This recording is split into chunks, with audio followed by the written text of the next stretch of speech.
કડે કડે ધાણા છે અને એકદમ લીલા કાચ અને ફ્લાવરિંગ એકદમ ડમર.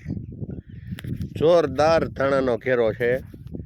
આ ધાણાને પાણી લાગી ગયેલું એકવાર અને એમ હતું કે આ ધાણા રાપલી નાખવાના છે, પણ આની અંદર જે ટ્રીટમેન્ટ કરેલી છે, પંચામૃત પુષ્કર, પંચામૃત સુવાસ, જોરદાર. પહેલા ડોઝમાં પંચામૃત મારેલું, બીજા ડોઝમાં પુષ્કર મારેલું અને પાછલા ડોઝમાં પંચામૃત અને સુવાસ મારેલ છે.